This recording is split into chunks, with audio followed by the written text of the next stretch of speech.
Hello दोस्तों, मैं मयंक कुमार पाठक आप लोगों के इस अपने पाठक एकेडमी चैनल में हार्दिक स्वागत करता हूं। जैसा कि हम लोग उत्तरकालीन मुग़ल शासक के बारे में पढ़े थे और हम लोगों ने मोहम्मद शाह रंगीला के बारे में पढ़ लिया था और नादिर शाह का आक्रमण भी हम लोगों ने पढ़ लिया था। तो उसके बाद क्या क्या घटना घटी थी मोहम्मद शाह रंगीला के बारे में, मोहम्मद शाह रंगीला के बाद मुग़ल पे के शासन यानी राजा किसने मतलब राजा की गद्दी पर कौन बैठा, तो उसके बारे में हम लोग बात करेंगे और उसके समय क्या क्या घटना घटी उसके बारे में हम लोग चर्चा करेंगे। तो हम लोग मोहम्मद शाह रंगीला तक पढ़ा था, हम लोगों ने पढ़ा था। उसके बाद जो गद्दी पे बैठा था उसका नाम था अहमद शाह।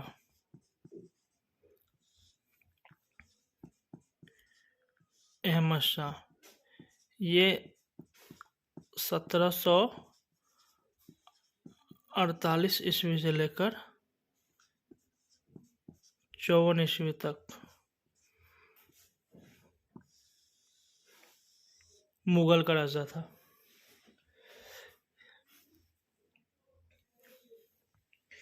ये उदमाबाई का पुत्र था। इसके बारे में ज़्यादा जानकारी है नहीं, थोड़ी मोड़ी जानकारी वो हम लोग को जानना है। ये रंगीला के समय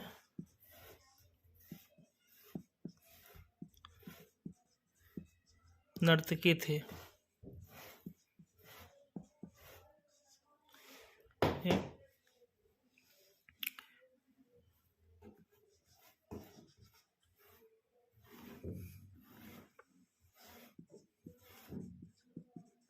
मोहम्मद शाह रंगीला का पुत्र।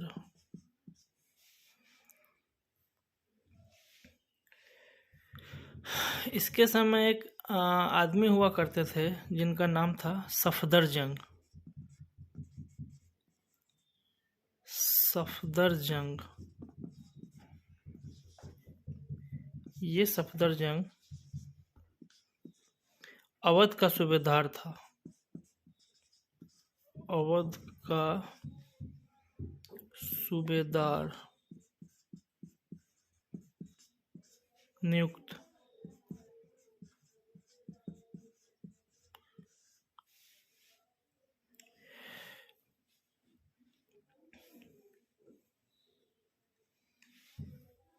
और अहमद शाह के समय ही अहमद शाह अब्दाली की घटना घटी थी जो उसने आक्रमण किया था। बस एक दो पॉइंट है वो हम लोग को जानना है। एक पॉइंट इसमें और है कि अहमद शाह के समय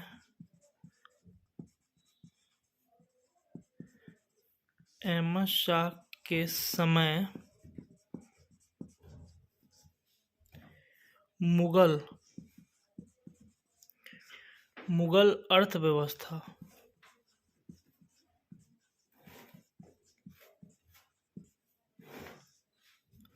छिन्न भिन्न हो गई थी।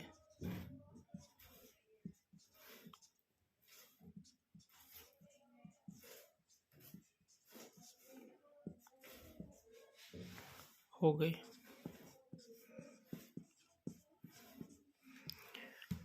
और इसी के समय अहमद शाह अब्दाली का आक्रमण होता है। तो वो कैसे क्या आक्रमण करता है उसके बारे में हम लोग चर्चा करते हैं। ये आप लोग देख लीजिए।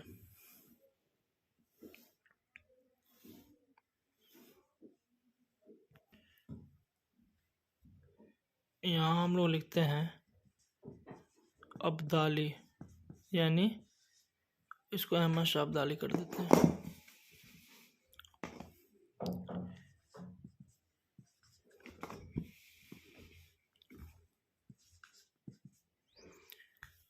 मार्कर चिन्ह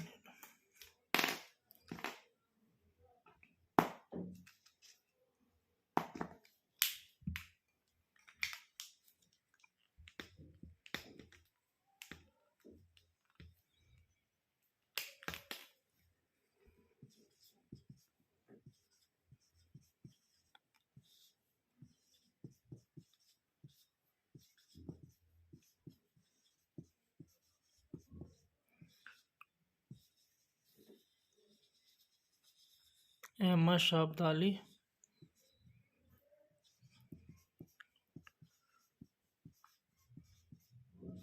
आक्रमण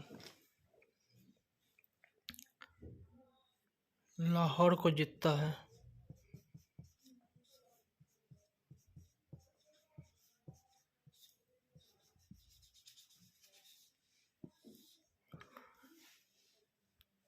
लाहौर जीतने अहमद शाह कवाली लाहौर पर आक्रमण करता है। लाहौर जीतने के बाद ये दिल्ली की ओर बढ़ता है। दिल्ली की ओर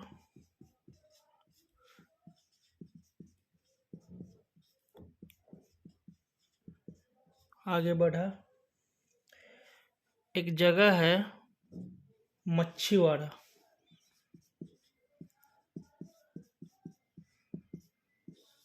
मच्छीवाड़ा के निकट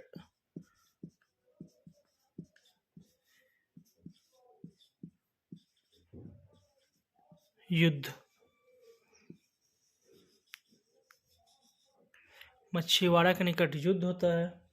किस में? तो अहमद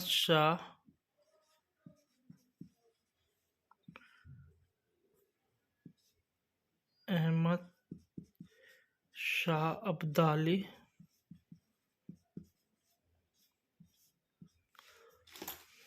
और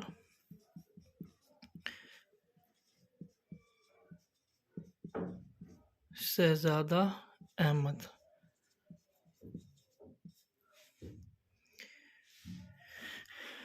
ठीक है। यही शहजादा अहमद जो था वो अहमद शाह के नाम से मुगल पे गद्दी बैठता है, गद्दी पे। ये अगला मुगल शासक था।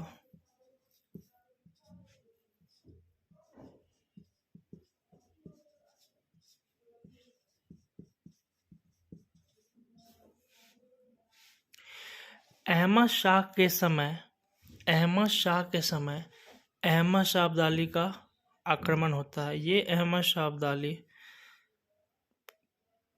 भारत पर कुल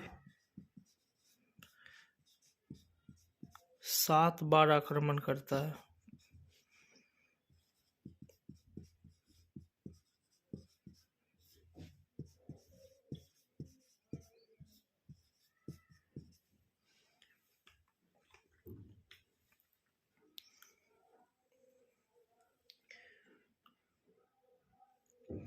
ये अब होता क्या है, एक व्यक्ति थे इमादुल मुल्क।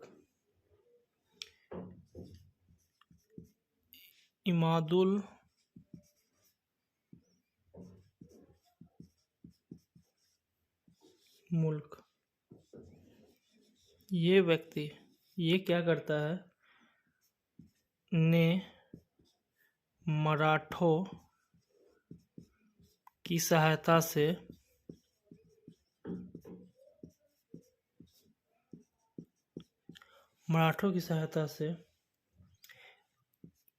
अहमद शाह को राजा अहमद शाह मुगल शासक, दोनों का नाम एक ही है तो आप लोग कंफ्यूज मत होइएगा। ये अहमद शाह है और ये अहमद शाह अब्दाली है। अहमद शाह को अंधा करवा कर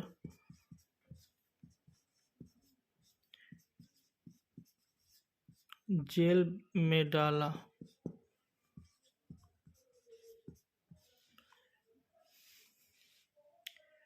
ठीक है, जेल में डाल दिया। ये इमादुल मुल्क। अब अहमद शाह के बाद अगला जो शासक बनता है वो थे आलमगीर द्वितीय। तो उसके बारे में हम लोग अब चर्चा करेंगे।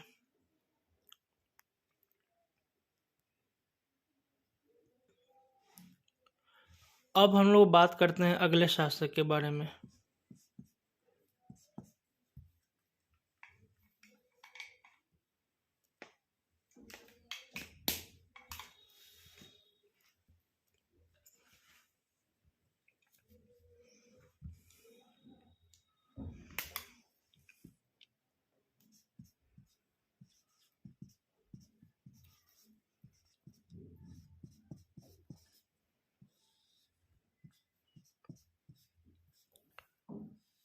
आलमगीर द्वितीय ये 1754 से लेकर 1759 ईस्वी तक मुगल की गद्दी पे बैठा।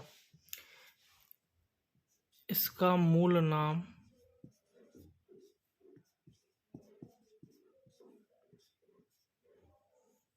अजीजुद्दीन था।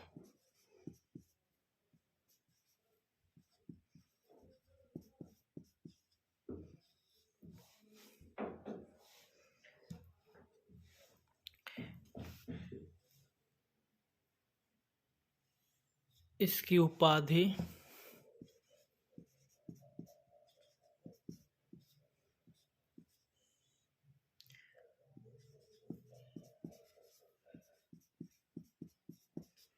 आलमगीर द्वितीय की ये जहांदार शाह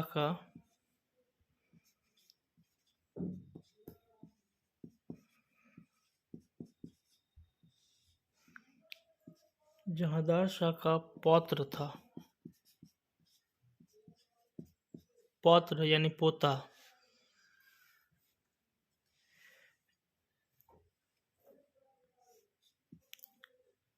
इसके समय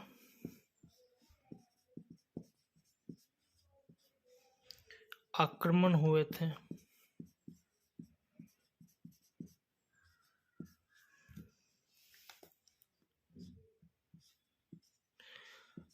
सत्रह सौ छप्पन 1757 1759 अहमद शाह अब्दाली का, वही अहमद शाह अब्दाली जो भारत पे 7 बार आक्रमण किया था। अहमद शाह अब्दाली। और एक आक्रमण हुआ था 1758 में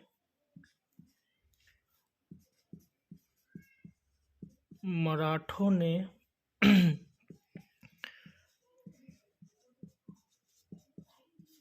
दिल्ली पर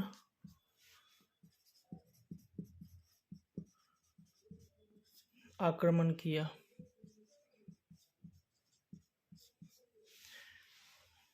ये और वही इमादुल मुल्क जो अहमद शाह को अंधा करवाकर मराठों की सहायता से जेल में डाल देता है, तो ये आलमगीर द्वितीय इमादुल मुल्क का कठपुतली था।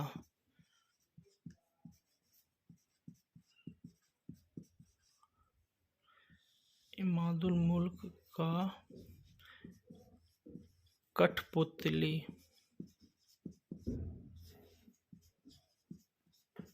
था।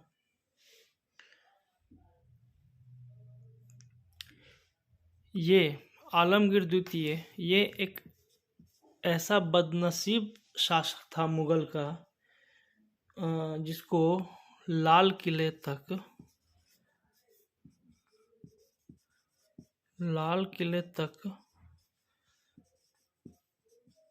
जाने के लिए सवारी तक नसीब नहीं थी। सवारी तक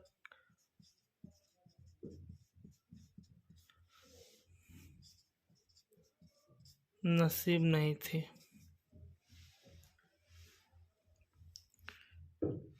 पैदल जाता था ये।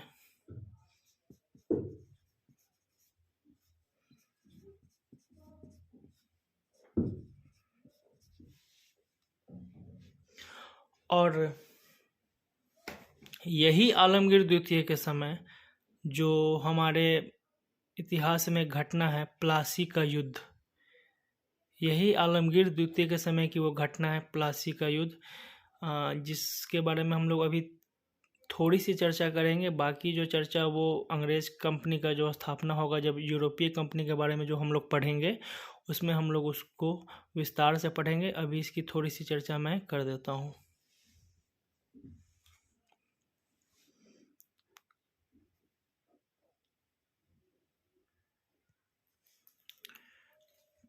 थोड़ा सा हम लोग को पढ़ना है, कुछ ज़्यादा नहीं पढ़ना, बस ये भी याद रखना है कि आलमगीर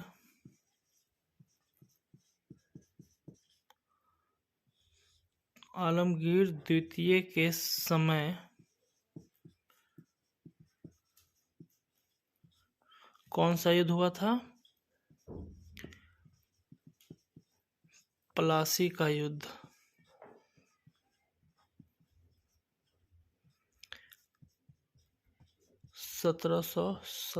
ईस्वी का युद्ध हुआ। ये आलमगीर द्वितीय के बारे में हम लोग को इतना ही पढ़ना है। और इसके बाद जो अगला शासक आता है उसका नाम है शाहजहां द्वितीय।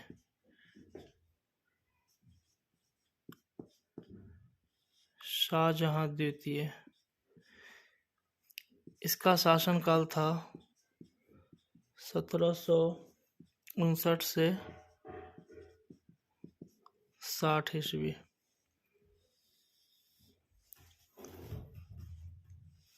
ये काम बख्श का पौत्र था।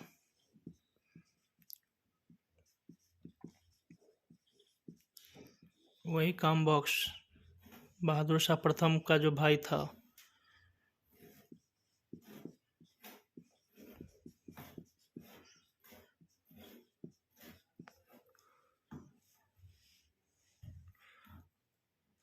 आलमगीर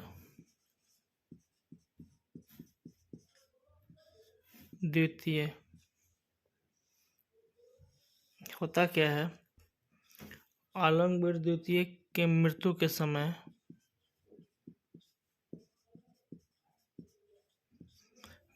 समय पुत्र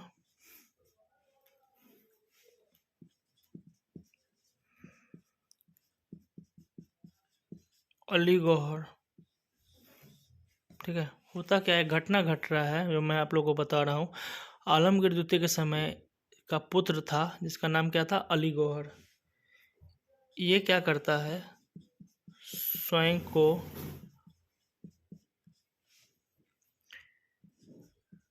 पटना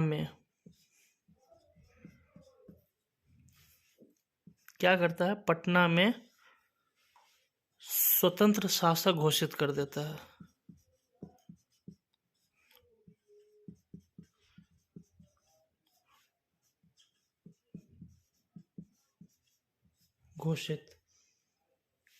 घोषित कर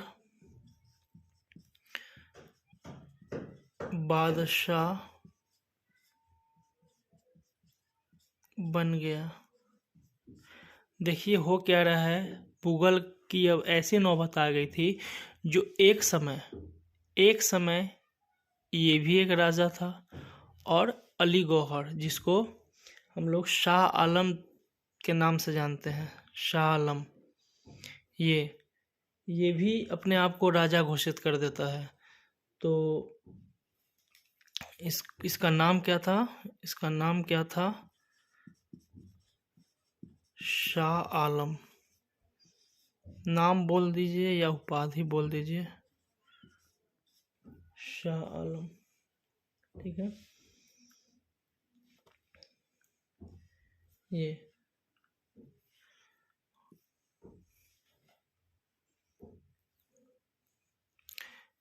मतलब मैं आप लोग को यहाँ लिख देता हूँ,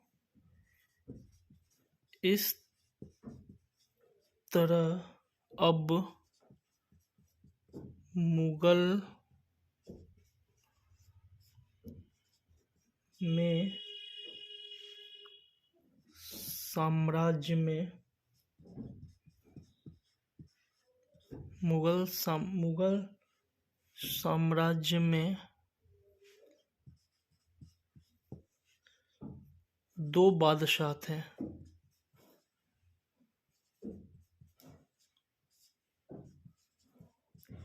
ये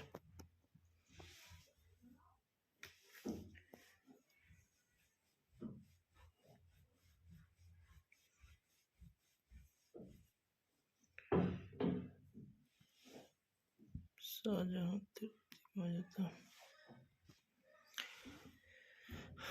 अब क्या है कि दिल्ली में जो वजीर था,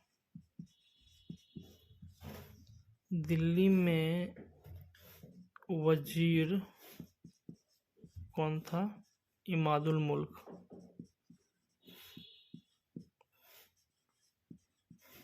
इमादुल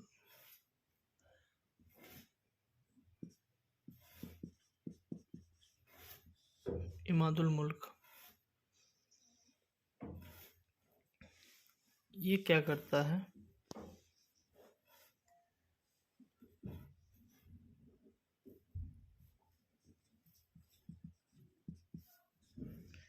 मुही उल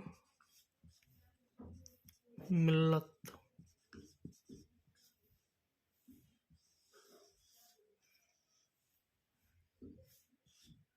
उपाधि किसको देता है? शाहजहां को। ये शाहजहां तृतीय को।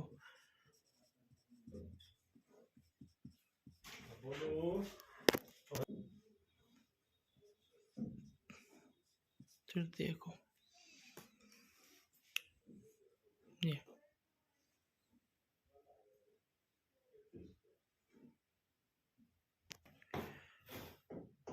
अब हम लोग जो शासक के बारे में पढ़ेंगे का नाम है शाह आलम। ये वही शाह आलम है जो भी हम लोगों ने पीछे बात किया था, अली गौहर, जो पटना में अपने आप को स्वतंत्र शासक घोषित कर लिया था। तो इसके बारे में हम लोग चर्चा करेंगे। इसका शासनकाल था 1759 से लेकर 1806 ईस्वी तक। ये कुछ लंबा समय तक मुगल के सत्ता पे काबिज रहा। और इसके समय क्या क्या घटना घटी वो हम लोग चर्चा करते हैं। सबसे पहले तो इसके बारे में हम लोग को जानना है कि ये कठपुतली था।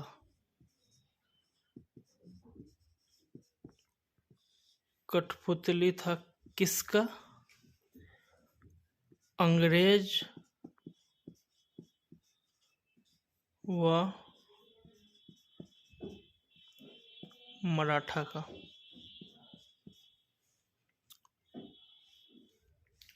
ये क्या करता है? शाह आलम क्या करता है? अंग्रेज का गवर्नर था क्लाइव।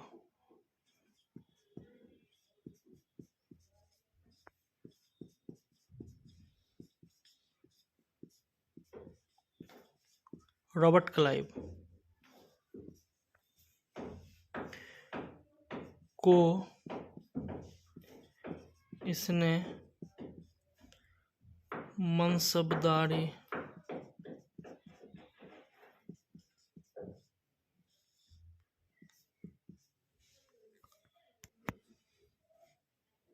प्रदान की। और ये मनसबदारी देने में सहायता कौन करता है? मीर जाफर। ये सब घटना हम लोग को बक्सर के युद्ध में पढ़ना है। मीर जाफर। इसके शासनकाल में इसके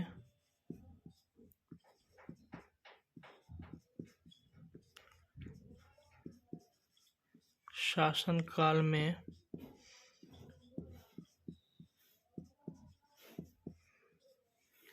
अब्दाली ने, वही अहमद शाह अब्दाली ने 5वां आक्रमण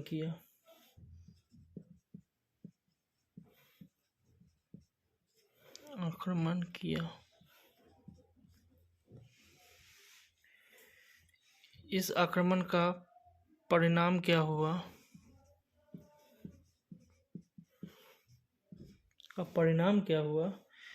कि 1761 इस आक्रमण को हम लोग 1761 में हुए पानीपत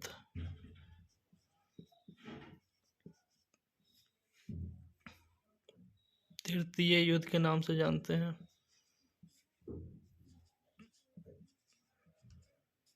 जो मराठा और अहमद शाह अब्दाली के बीच हुआ था, पानीपत तृतीय युद्ध के नाम से जानते हैं। इसी के समय 1764 ईस्वी क्या है युद्ध? बक्सर का युद्ध। बक्सर बिहार में है।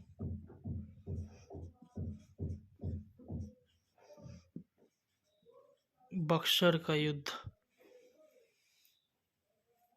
इस युद्ध में क्या होता है, थोड़ी सी जानकारी मैं यहाँ पे दे देता हूँ। इस युद्ध में क्या होता है, अंग्रेज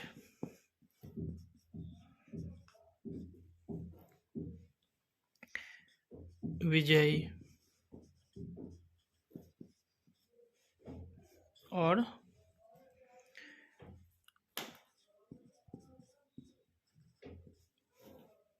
अवध का जो नवाब था, अवध नवाब सुजाउद्दौला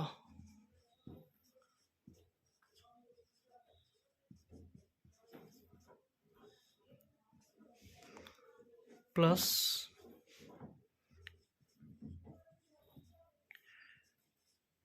मुगल सम्राट कौन? ये शाह आलम।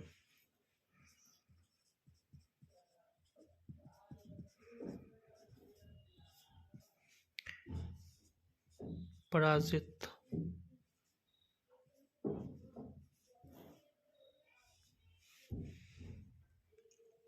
एक और व्यक्ति था मीर कासिम। इस युद्ध में को त्रिपक्षीय संघर्ष का युद्ध भी कहा जाता है। वो मैं जब बक्सर के युद्ध के बारे में चर्चा करूँगा ना, तो उसको विस्तार से मैं बतलाऊंगा। अभी थोड़े थोड़े पॉइंट यहाँ पे जानने हैं कि क्या क्या हुआ था। बक्सर के युद्ध के बाद इसके समय क्या घटना होती है कि एक संधि होती है, इलाहाबाद की संधि, जो 1765 ईस्वी में होती है। ठीक है, इसमें ये सुजाउद्दौला और शाह आलम के साथ संधि होती है। उस संधि में क्या क्या हुई थी वो मैं आप लोगों को बतलाता हूँ।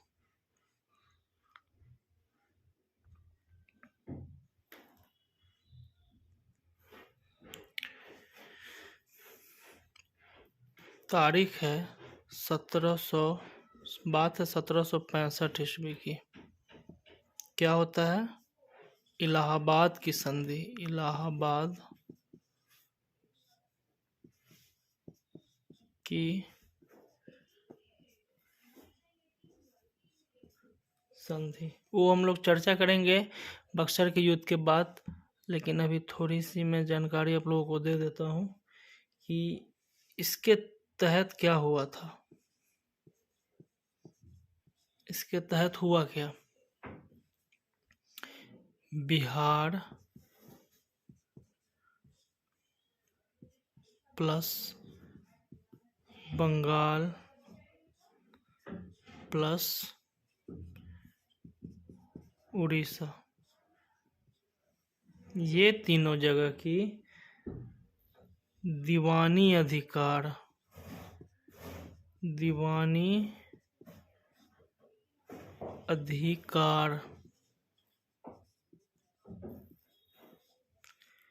अंग्रेज को प्राप्त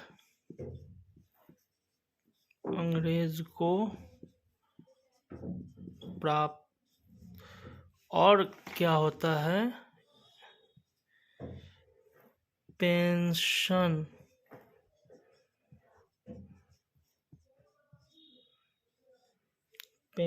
भोगी कौन? शाह आलम।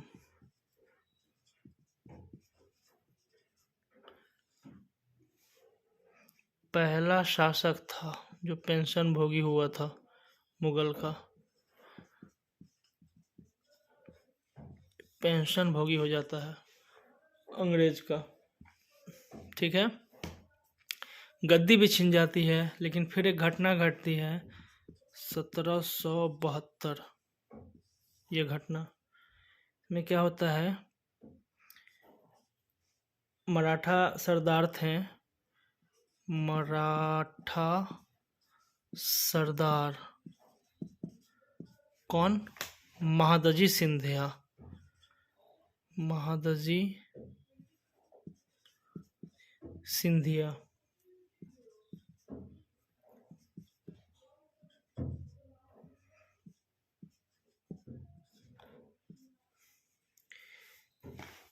इनकी मदद से कौन? शाह आलम फिर दोबारा गद्दी पर बैठता है। कब? 1772 में पुनः सिंहासन पर। सिंहासन प्राप्त। ठीक है। और इसी के समय, शाह आलम के समय 1803 में क्या होता है?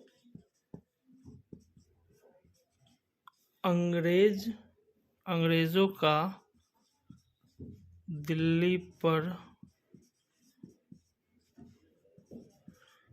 अधिकार।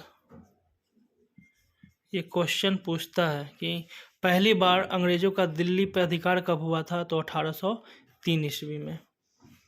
ठीक है। अब एक रोहिला सरदार थे दिल्ली में। रोहिला सरदार का क्या हुआ था? आतंक बढ़ रहा था। रोहिला सरदार,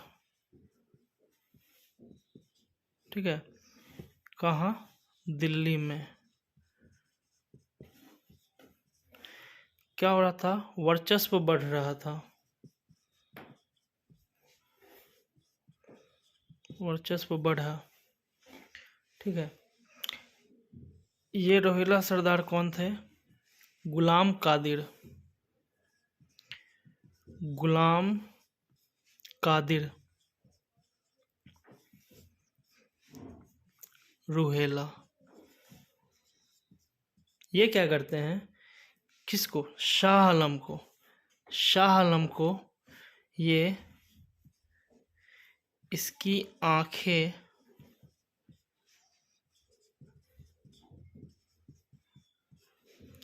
निकालकर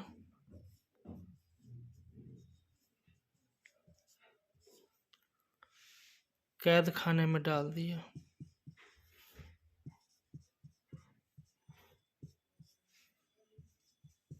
कैद खाने में डाल दिया। किसको?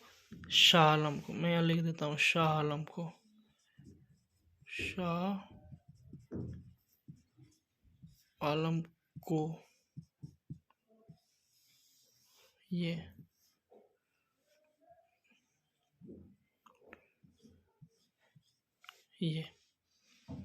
शाह आलम को इसकी आंखें निकालकर कैद में डाल दिया।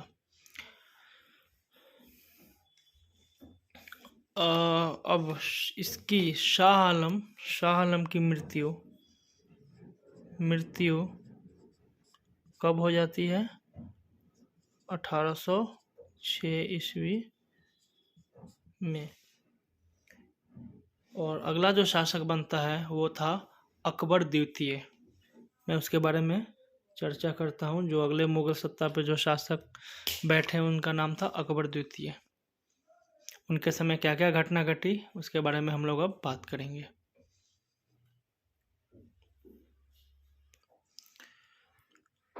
अगला जो शासक है का नाम अकबर द्वितीय।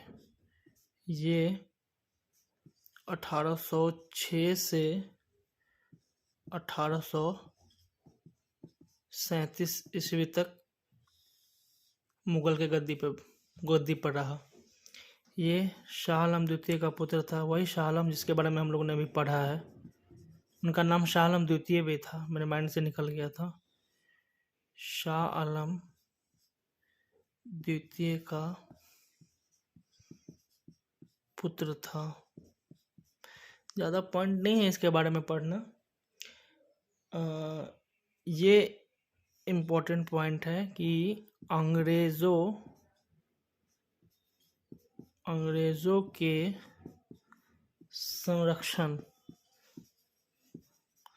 संरक्षण से बनने वाला पहला शासक ये था।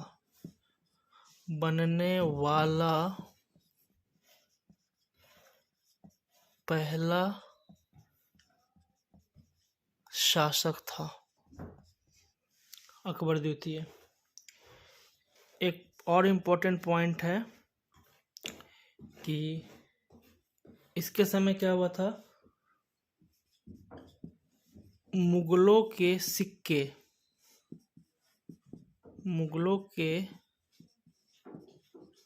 सिक्के प्रचलन से बाहर।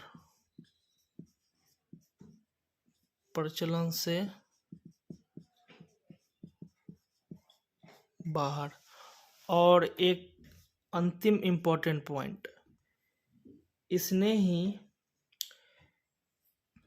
राम मोहन राय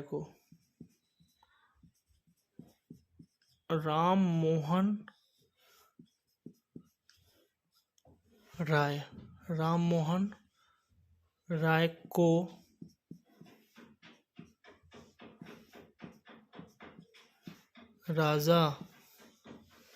राजा की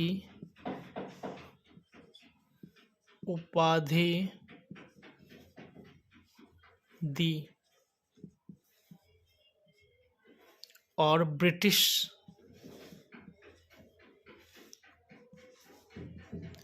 ब्रिटिश दरबार में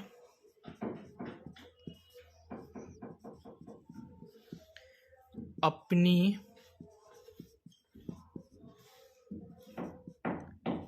पेंशन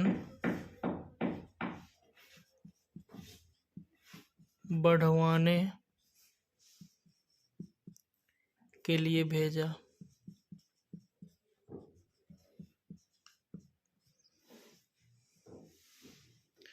और 1837 ईस्वी में मृत्यु हो गई। ये अकबर द्वितीय को की। अब अगला जो शासक है वो है बहादुर शाह द्वितीय। ये अंतिम मुगल शासक थे, उसके बारे में हम लोग अब चर्चा करेंगे।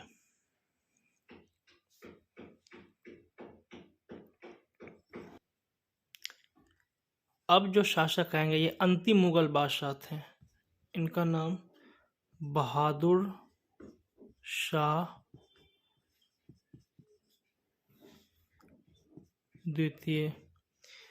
ये 1837 से 1857 ईस्वी तक मुगल की गद्दी पे बैठे। ठीक है, इनके बारे में जानना है। शेर और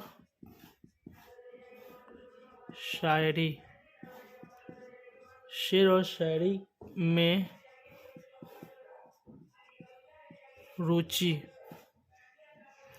के कारण इनको जफर कहा जाता है। तो इनका एक और नाम है बहादुर शाह जफर। ये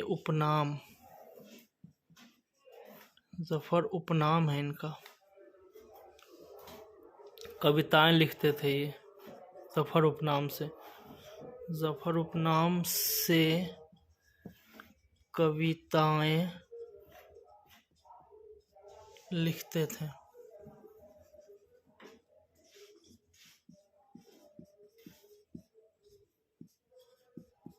इसलिए इनको बहादुर शाह जफर भी कहा जाता है। हाँ, एक व्यक्ति थे हसन अस्करी।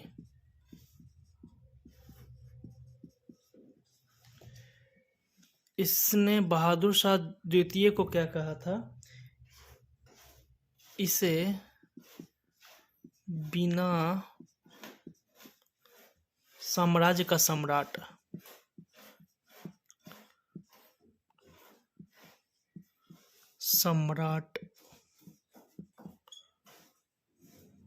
कहते हैं। रुचि थी नहीं इसको, रुचि इसको शेर और शायरी में थी।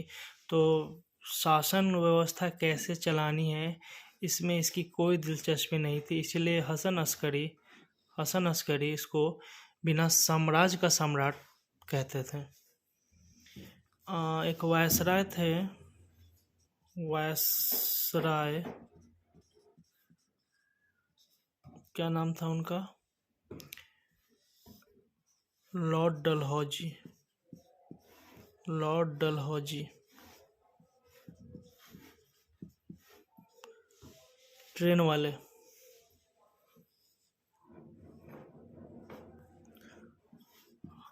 आदेश देते हैं,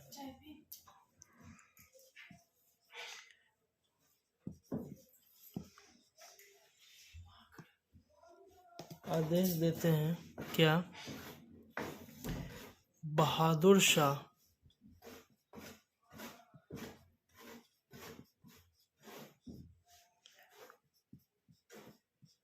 द्वितीय लाल किला छोड़कर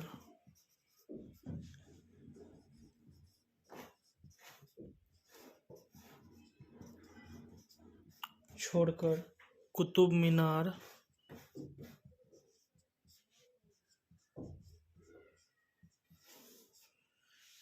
मीनार के पास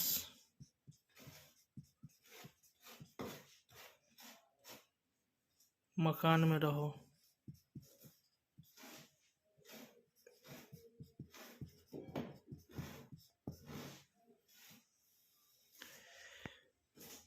तो ये बहादुर शाह आदेश नहीं मानता है, ठीक है।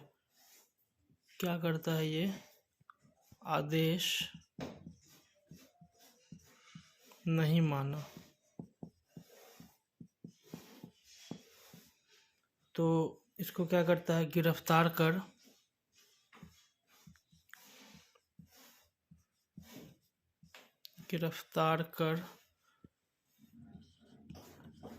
रंगून, ये रंगून आज का म्यांमार है, ठीक है। ये जो रंगून है वो आज का म्यांमार है। रंगून भेज दिया और 1862 में मृत्यु हो जाती है। यही रंगून में ही इसकी मृत्यु हो जाती है। और एक नोट में पॉइंट हम लोग को लिख लेना है कि नोट 1857 की जो क्रांति हुई थी, 1857 ईस्वी की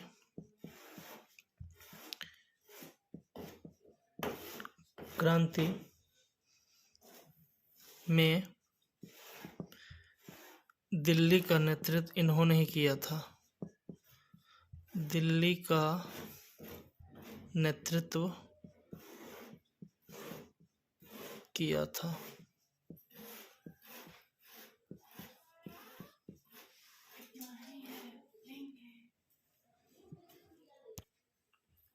तो 1857 की क्रांति में दिल्ली का नेतृत्व इन्होंने किया था। और ये मुगल के, यहाँ पे हम लोग एक पॉइंट ले देते हैं, अंतिम मुगल सम्राट, अंतिम मुगल शासक। और इसके बाद ही तो 1857 की क्रांति होती है। उसके बाद जो शासन था वो क्राउन के हाथ में चला जाता है, ब्रिटिश ईस्ट इंडिया कंपनी से छीनकर। तो ये अंतिम मुगल सम्राट थे। तो यहाँ पे हमारा जो चैप्टर था उत्तरकालीन मुगल शासक वो आज समाप्त होता है। इसके बाद जो हम अगले चैप्टर के बारे में पढ़ेंगे वो चैप्टर का नाम है यूरोपीय कंपनी का आगमन। भारत में जो यूरोपीय कंपनी का आगमन हुआ था उसके बारे में हम लोग चर्चा करेंगे। कैसे, क्या घटना घटी थी, किस कारण से यूरोपीय कंपनी भारत में आए, क्या क्या वहाँ पे घटना घटी, क्या क्या उन्होंने काम किया, किस तरह से अंग्रेज पुर्तगाली आए, डच आए, अंग्रेज आए, फ्रांस आए, फिर कैसे कैसे अंग्रेज ने सबको हराया, फिर कैसे उन्होंने भारत की सत्ता अपने हाथ में ली, फिर कैसे कैसे भारत को उन्होंने धीरे धीरे अपना गुलाम बनाया। तो हम लोग उसके बारे में चर्चा करेंगे। वो चैप्टर का नाम है यूरोपीय कंपनी का आगमन। तो आज के लिए इतना ही। Thank you so much.